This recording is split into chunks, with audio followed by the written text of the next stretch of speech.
There is something about being human that we spend much of our lives trying to escape, struggle. We try to make life easier, we try to remove discomfort, we try to shorten waiting, we try to avoid uncertainty, we try to protect ourselves from loss and escape pain. And there is nothing wrong with wanting ease, but there is something we eventually have to accept. Difficulty is not an interruption of human life, it's part of it. Allah says in the Qur'an, لَقَدْ خَلَقْنَا الْإِنسَانَ فِي كَبَدٍ. We have certainly created the human being in hardship. From the beginning of life, the human being encounters resistance. A child struggles to learn, a student struggles to understand, a person struggles to build anything meaningful. Even the things we desperately want rarely arrive without a cost.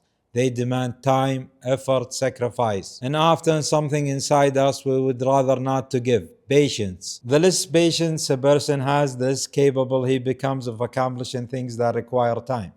And this is true far beyond the individual. A state that wants to build something lasting has to think beyond immediate results. A company may have to sacrifice what's profitable today for what it wants to become tomorrow. A person who wants to master anything has to remain through the period when progress is slow and reward is invisible. In this sense, civilizations, companies, and individuals all understand something about patience. But there is an important distinction. Waiting is not necessarily sabr. It's not necessarily patience. Animals can endure hunger. They can wait for food. They can tolerate discomfort. A human being can also endure something simply because he has no choice. But the sabr that Islam praises is more than endurance. It's a conscious restraint. It's a spiritual station acquired by believers. It's remaining upon something because you know it's worth remaining upon. And at its highest level, it's remaining for God. There is a beautiful statement attributed to Umar bin Khattab radiallahu anh. He said, we found the best of our life through patience. Not merely we survived through patience, but we found the best of our life through patience. Because sabr is not only what makes difficulty bearable, it's what makes many of the greatest things in our life possible.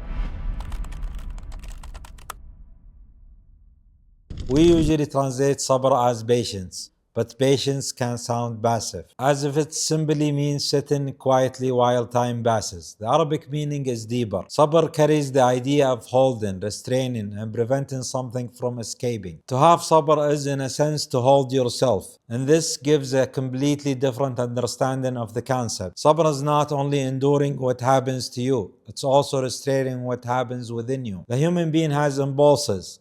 Desire wants to move, anger wants to react, fear wants to escape, and the soul constantly reaches towards something. Sabr gives you the ability to say, not everything I want should be acted upon.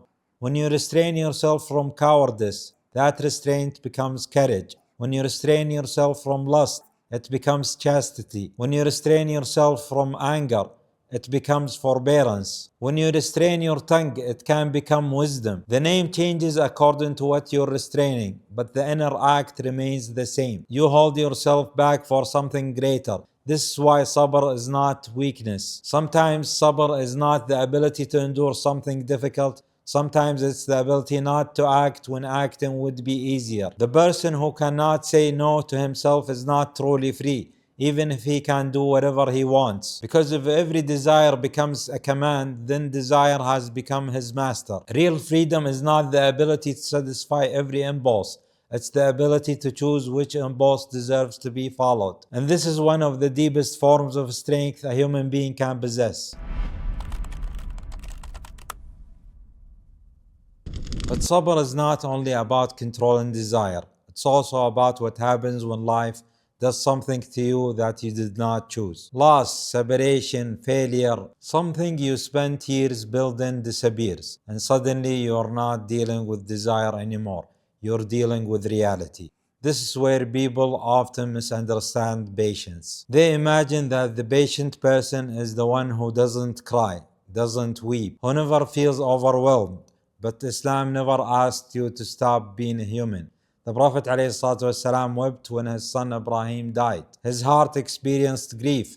His eyes shed tears. And yet he had sabr. Your heart can hurt and still remain connected to God. You can be afraid but still obey. You can be exhausted and still continue. You can be broken and still believe.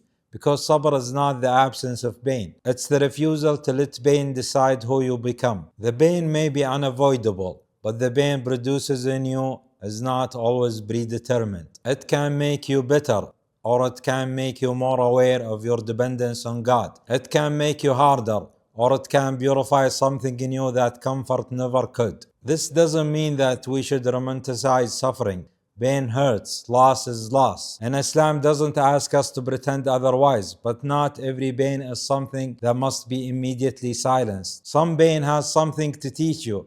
If you escape every discomfort the moment it appears, you may always escape what it came to reveal. Sometimes the wound teaches you about yourself. Sometimes weakness teaches you dependence. Sometimes loss teaches you what you were treating as permanent. And sometimes suffering becomes a door through which you come to know God in a way that He's never taught you. This is one of the hidden dimensions of Ṣabr. The pain you wanted to remove may become part of the process through which you are transformed.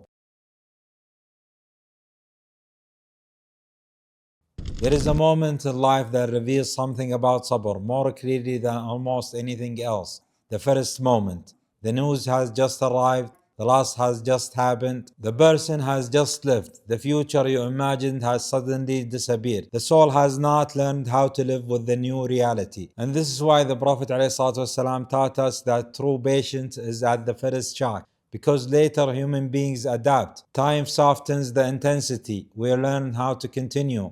We wake up, go to work, speak with people, eat, sleep, and eventually discover that life has continued despite what happened. But the first moment is different. The heart is still resistant, and there is a small space between what happened and what you are about to become because of it. That space matters. The event may be outside your control, but your response is where your responsibility begins. This is why Yaqub alayhi salam is such a powerful example of this.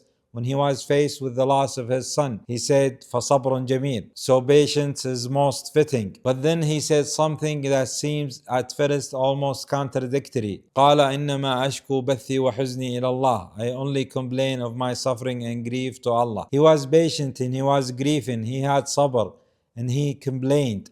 But he complained to Allah alone. This teaches us something profound. Sabr does not mean that you keep your pain locked inside of you until it destroys you. It means that you know where to take it. There is a difference between bringing your pain to Allah and turning your pain against Allah. You can say, "My Lord, I'm hurting." You can ask Him for relief. You can cry before Him. You can admit that you are weak. This doesn't contradict sabr. In fact, turning toward God with your pain can itself be part of sabr. When you bring your pain to people, they may give you temporary relief. You may feel lighter for a moment. But when you bring your pain to God, something deeper can happen. The complaint itself becomes a return. You are not simply emptying your heart. You are returning your heart to the one who created it. And perhaps this is why some pain should not be rushed out of the heart. It should be taken somewhere, taken to God. Because the purpose is not to preserve pain. The purpose is to allow Allah to transform what that pain is doing inside you. We often imagine strength as the ability to overpower something outside of ourselves. But the Prophet ﷺ gave strength another meaning. He said, "The strong one is not the one who overcomes others by his strength. The strong one is the one who controls himself when angry." Real strength is not always the ability to control the world around you. Sometimes it's the ability to remain in control of yourself when the world is no longer under your control. This is sabr at its deepest level. It's not merely how much pain you can tolerate, it's the ability to govern yourself, to restrain lust until the restraint becomes chastity, to restrain anger until it becomes forbearance, to restrain your tongue until silence becomes wisdom, to restrain yourself from revenge until forgiveness becomes possible. Different situations, different names, but underneath all of them is the same act. You hold yourself back for something greater. And perhaps this is why sabr is one of the foundations of a human character. Because every great quality eventually asks you to restrain something. You want the immediate thing, but you choose the greater thing. You want to react, but you choose what's right. You want the answer now, but you trust Allah's timing. And eventually you discover that Ṣabr has done something more than teach you how to endure. It has taught you how to become. The pain you endured may have purified you. The desire you restrained may have strengthened you. The delay you hated may have matured you. The loss that broke you may have returned you to God. And perhaps this is why Allah says in the Qur'an, إِنَّمَا يُوَفَّى الصَّابِرُونَ أَجْرَهُمْ بِغَيْرِ حِسَابٍ. The patient will be given their reward without a measure. Much of Ṣabr is invisible. Nobody sees the desire you resisted. Nobody knows how many times you wanted to give up. Nobody knows how it cost you to continue. But Allah knows, and perhaps the greatest victory of Ṣabr is not always that the difficulty ends. Sometimes the victory is the difficulty didn't take you away from God. For centuries, philosophers have asked how human beings should deal with pain, and how should we endure what we cannot change. In many ways, modern life has moved in the opposite direction. We have learned not only to experience pain, but sometimes how to magnify it. Pain can become an identity. Complaint can become a strategy. The more suffering we display, the more sympathy, attention, protection, and even material advantage we may receive. And gradually we can confuse expressing pain with understanding it. We can confuse escaping discomfort with overcoming it. But the Qur'an gives a framework much wider than pain. It gives the concept of ibtilāء, being tested. Allah says in the Qur'an, وَلَنَبْلُوَنَّكُمْ بِالشَّرِّ وَالْخَيْرِ فِتْنَةً. We test you with evil and with good as a trial. Notice something important. The test is not only what hurts, it's also what pleases you. Ease is a test. Wealth is a test. Health is a test. Success is a test. And hardship is a test. So the Quranic question is not simply how much does this hurt? What is this producing in me? What is this revealing? What is this requiring from me? Because the human being is constantly being shaped by his response. These emotions are not defects to be eliminated.